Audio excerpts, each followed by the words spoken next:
Welcome, everyone, to another episode of Health Made Simple Show. I'm your host, Dr. Bart, and today we're going to do what I think will be one of my favorite podcasts, which is the top 6 rules to becoming a superhuman. In other words, top 6 ways to getting healthy. So as you're listening to these, there's 6 rules here. There's no science behind this other than just my experience, some of my personal habits, and some of the the recommendations that I'm bringing through people through on a regular basis. As you're listening to this, these top 6 here, know that some of these are going to be strengths for you. You're doing these very well. Hopefully, you've got at least 1 or 2 that you do really, really good. The others, look for your weakest link. And in that weakest link is probably where you're going to have the greatest gains. I'll tell you in advance that my weakest link is number 5. And when anything isn't going my way, when I find that things are a little bit more challenged, maybe there's a little angst in my life, maybe I'm just not feeling it, things aren't kind of going my way, and I'm starting to kind of do some stinking thinking, whatever it may be, I always go to number 5. And for me, number 5 is the one that I often just don't give enough credit for. So that's the one I lean into. And that's probably my weakest link. And over the last several years, I found it to be the most powerful thing for me. The others, I do pretty good, and some of them have room for improvement as well. So find your weakest link here, and then allow yourself to do a deep dive into this. It's easy to deny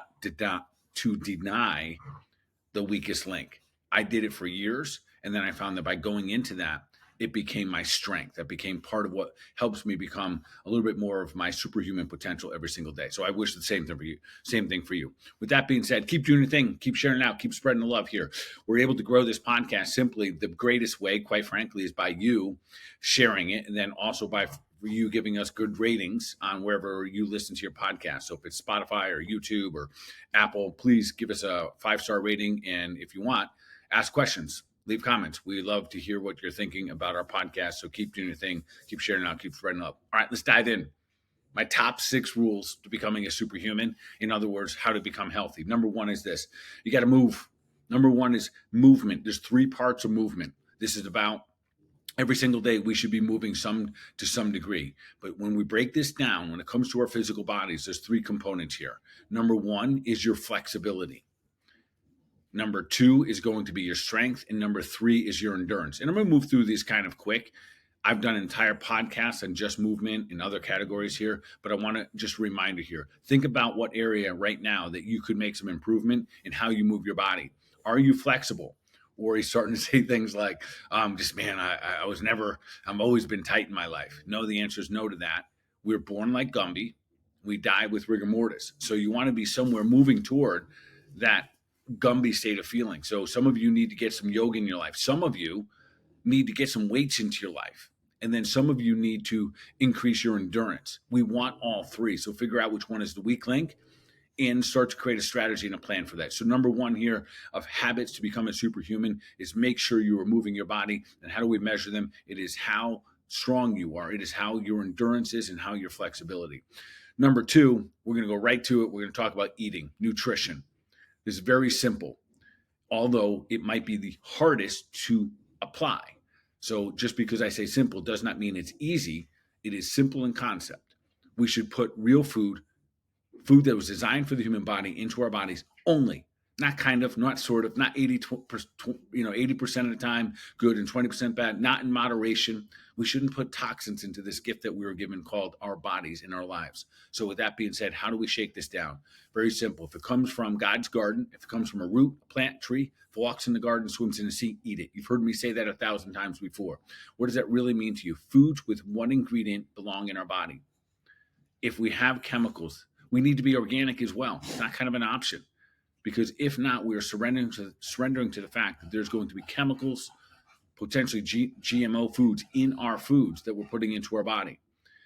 Because of that, I'm realistic about that, and I understand that we're not going to be perfect. We can shoot for the bullseye every single time. Doesn't mean we're going to hit it. So with that being said, if there's a suggestion that I'm going to make for everyone, just like in the past, I think growing up, the thing we did with supplements was everyone should be on a multivitamin. I don't know that that's the case anymore, but if there is one thing moving into the future that I'm encouraging all of my clients, all my listeners to be on, is some type of binder that helps us get toxins out of the body. We do not want to wait until the toxins create disharmony and disease in the body. So I take a daily binder It's called the GI Adsorb. Really, what it is, a clineptolite, which is just a fancy word for saying this is an ancient ash that helps bind to the outside of the cell and drag the toxins out. And folks, this is important because this includes things like viruses. This includes things like damaged cells, senescent cells, the zombie cells. We need to be able to get things out as importantly as we are putting the right things into the body. So if you're not already on some type of a binder, other binders that you've heard of in the past, things like charcoal, which are great, although I don't recommend that one because it binds everything, meaning it binds your good your good vitamins and supplements and nutrients, etc. So GI Adsorb, and I'll make sure that's in the show notes today. That is one of the ones I recommend. But when it comes to nutrition, make no bones about it, make no mistake about this, that in order to be a superhuman, you're going to want to put superhuman nutrients into your body on a regular basis, not kind of, not sort of, not last week, not just skipping the fries tonight, but make it your lifestyle. And this might be one of your weaknesses because we have such an emotional attachment to our foods. We have such an emotional attachment to our alcohol because of what they represent in our lives. But I promise you this, you are not missing out on anything if you eat clean. That's it. That is this weird perception that if all of a sudden you give up alcohol, you give up cake on birthdays, you give up pizza, somehow you're going to miss out on life. And I promise you, and all the people listening to this would agree, you don't miss out on anything.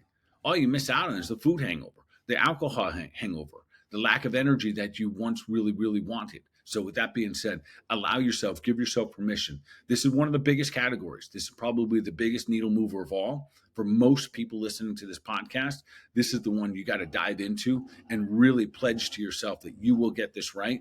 Because to be a superhuman, you got to put superhuman nutrients into the body, which means they come from God's garden. All right, so God's garden, just a quick reminder, comes from a root plant tree, walks in the garden, swims in the sea, eat it. One ingredient foods, organic, whenever and however we can. All right, now let's talk about thinking. So first we had movement. Number 2 was eating. Number 3 is going to be how we think. I'm going to keep this really simple and really short. If you wake up every morning and you believe that the future is bright, that is your mindset. You are thinking perfectly. This does not happen by accident, though. The only way that the future is going to look bright for you when you wake up in the morning is if 1, you have a strategy, and 2, you are taking action. I'm going to repeat all this. To think right, we have to think that the future is bright. And the only way that is going to happen is if you, on an individual basis, not what the politics is doing, not what the economy is doing, not what the forecast is doing, not the weather, none of that, but you have to wake up in the morning thinking the future is bright. And the way that we do that is that we have a strategy, which means we have a plan for the day, and we're taking action every day for it. And when any time in your life, you wake up and you know what you're doing today, you have a plan and you're excited about your strategy and you're taking action, you always think the future is bright. You're focused. What we think about comes about. What you focus on eventually will expand into your life. So with that being said, we got to move right, eat right, think right. And the thinking part is simple.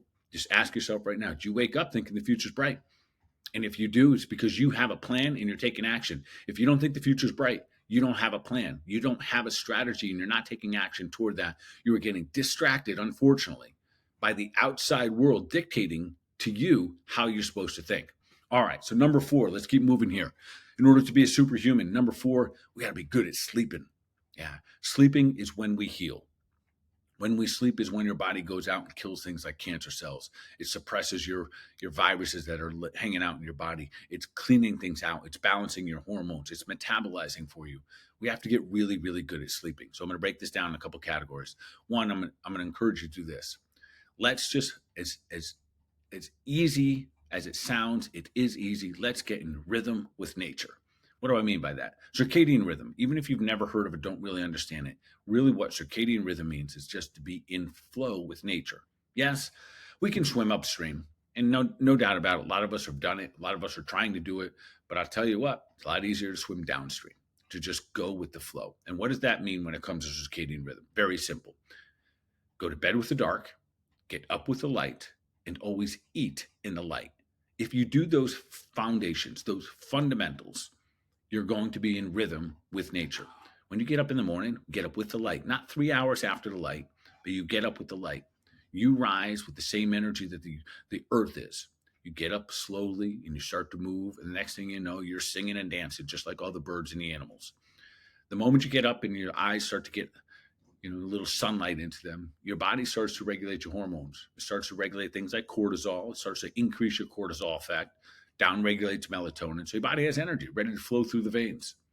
So thinking of things like balancing hormones, one of the best things you can do is get a little sunlight first thing in the morning. Get your feet on the ground, do a little bit of grounding. But there's 3 questions that I want you to ask yourself if you have any challenges with sleep. And these are the way that we do it in clinic as well. If you have any sleep challenges, this is an area that you're going to want to tackle, because you heal when you sleep. You anti-age when you sleep. You are going to kill off cancer cells when you sleep. You're going to kill off viruses and bugs and all the bad guys when you sleep. You are going to become the best version of you relative to how well you sleep. And listen, I get it. For years, I thought, man, 5-6 hours, that's all I needed. Almost like it was a badge of honor, until I decided that I would start getting more sleep with a little bit of support and help from my wife, kind of forcing me to turn off the TV and go to bed earlier. When that took place, I realized I had a lot more in the gas tank, a lot more creativity, a lot more focus, and quite frankly, as a healthier human being. Here's 3 questions you want to ask yourself. 1, if you have some sleep challenges, let me back up again. I know I'm jumping a little bit here. Most likely, everyone listening to this needs about 7 to 9 hours. Probably between 7 and 8. I monitor my sleep. I look at it every single day. I monitor things like my deep sleep and my REM. Deep sleep is the single marker that tells us about longevity. I use an Oura ring to do that. And so it's kind of nice. I almost have this little competition with myself, or a little bit of a coach, if you want to call it, by having some monitor, something measurable every single day. Now, here's the way we want to look at it. And I found out over the years, looking at my scores and how my body functions and being observing myself daily, that I need at least 7 hours and 15 minutes. And when I do that, beast mode. I'm in superhuman mode.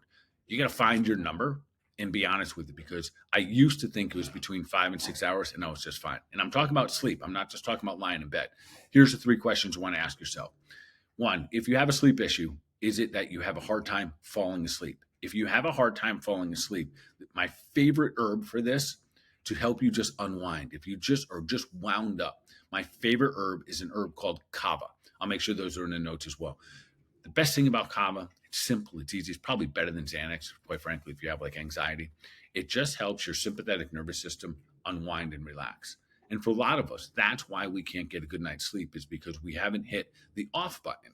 We're literally stuck in sympathetic dominance. So with that being said, if you have a hard time falling asleep, Kava, probably 30 minutes to an hour, a couple of them. You might need 1, you might need 3. You have to kind of play around with it. The beauty is no hangover from it, no issues with anything else other than a good night's sleep. So that's number 1. If you have a hard time staying asleep, you're waking up. The majority of people are going to wake up between 1 and 3, 1 and 4 a.m., which usually means that your body has an issue with detoxification. And that predominantly is the fact that you don't have enough magnesium for your liver. Magnesium is needed for nearly 2, 3, maybe even 400 different enzymatic reactions at this point. So if you become deficient in magnesium, it is not uncommon that we will find that you wake up between 1 and 3 and 1 and 4 a.m. Often we think we're waking up as a result of, I got busy brain, I got so much on my mind, I'm stressed out, therefore I'm waking up. That's not why you wake up. You wake up because your body didn't have the tools that it needed to stay asleep. Magnesium is a yin mineral, one of the nutrients that our body uses to unwind the body.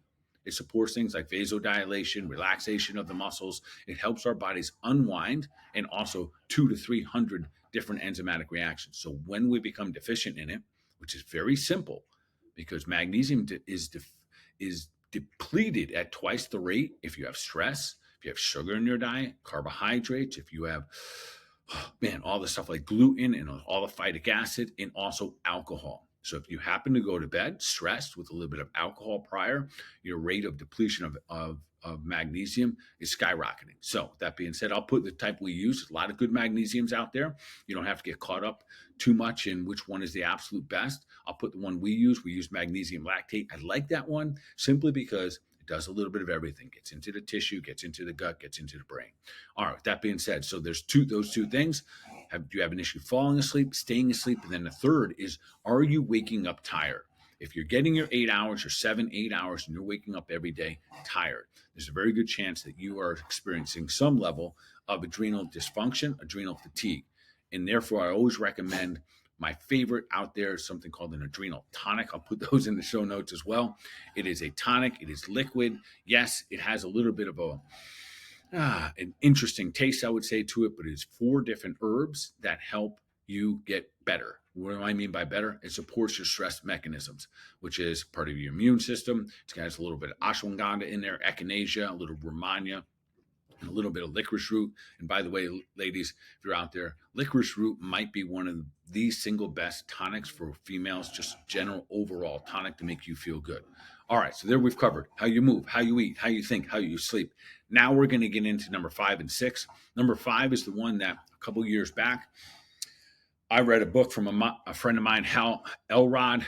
I think it was called The Miracle Morning. Talked about what happens in the morning. And I believe this: you win the morning, you win the day every single time. To wake up thinking that the future is bright is an absolute gift. How does that happen? You have to have a strategy. You have to have a plan, and you have to take action. Here's what I find to be the most significant thing in the morning for me is when I wake up and I start my morning with gratitude.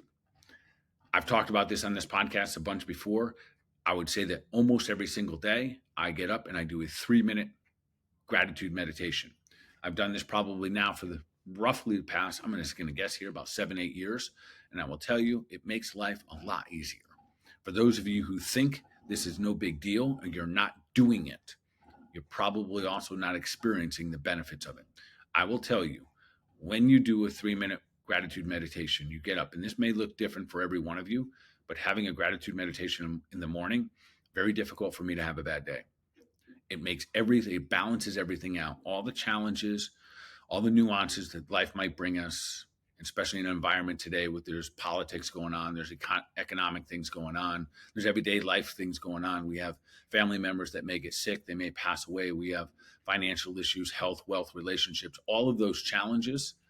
The moment you sit in 3 minutes of gratitude about the things that are going right, the fact that you are still here, the fact that you are taking a breath today, makes everything that much better. So this has been my challenge, and I promise you, every single time I feel as though anything's derailing, I start doing a little bit of what I call stinking thinking. I go back to my morning gratitude practice, and I usually find that maybe I've skipped out a little bit on it. So you can do this at any time of the day. I recommend in the morning because I think if you win the morning, you will win the day. So number 5, I already told you guys that was probably my weak link. Not that I don't do it, but sometimes I get a little complacent. Sometimes I get a little, I think complacent is the right word, thinking that I don't need it to do it today. I'm in a good place. But here's the challenge. For many of these habits, when you look at them, if you think, man, this one, I got this one dialed in, I don't need to focus on this one. That's taking things for granted. So it's easy to be good when things are good. It's easy to be positive when things are going your way. But when things aren't going your way and we have interruptions in life, maybe someone in your family gets sick, maybe you get sick, maybe your spouse gets sick, maybe things don't work out financially, maybe there's some other challenges you face in your life. How you practice in the dark is really going to show you how you practice in the light. So it is in what I call the dark while I'm by myself, first thing in the morning, 3 minutes of a morning gratitude makes me part of what makes me the best version of myself and also leads me into the direction of being a superhuman. So I share that with you to help you also recognize that you probably have a weak link. I would say for most, this is for many people, we're not doing enough of this. All right. That being said, that's number 5, move, eat, think, sleep, gratitude in the morning. Last but not least, and I love this one. I've added this one too. So it used to be Dr. Bart's top 5 rules for becoming superhuman. This is now number 6. This is number 6. And I think this is very important, especially in today's environment, that number 6 is this: to become a superhuman, you must seek discomfort. Yes, you got it. Seek discomfort one way or another. Seek something that allows you to grow, push yourself, physically, mentally, emotionally, spiritually.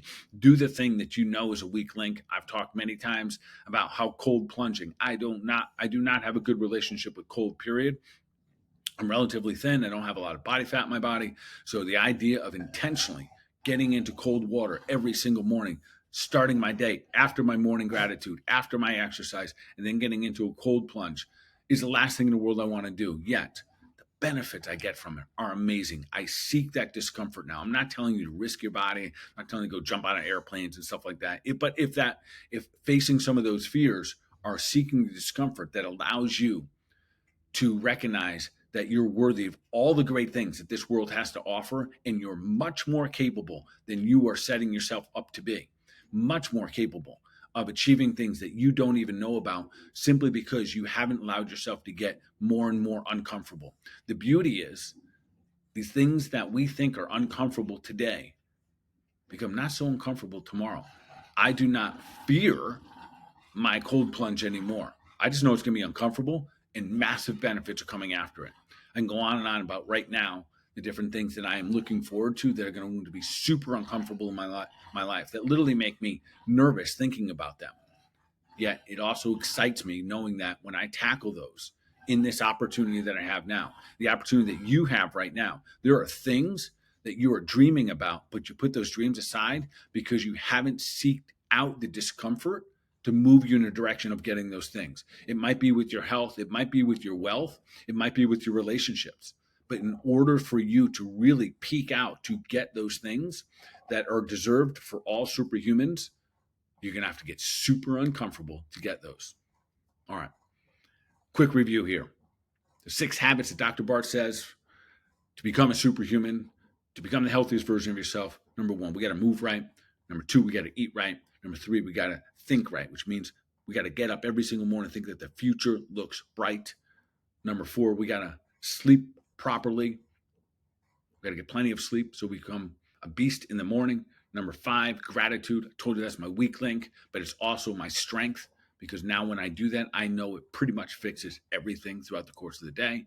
And then number 6 is seeking discomfort daily. All right. With that being said, hopefully you've enjoyed this. I've enjoyed sharing this with you. This has been years of experiences, years of personal development, years of personal work that I put in, and years of sharing this with other people and watching them grow as well. So if you'd like to become a superhuman, if you'd like to comment or share with me how any of these steps have helped you become closer to the best version of yourself, we'd love to hear it. With that being said, I look forward to seeing you on the next podcast. Until then, make sure you're taking deliberate action for your mind, your body, overall wellness. Y'all be awesome.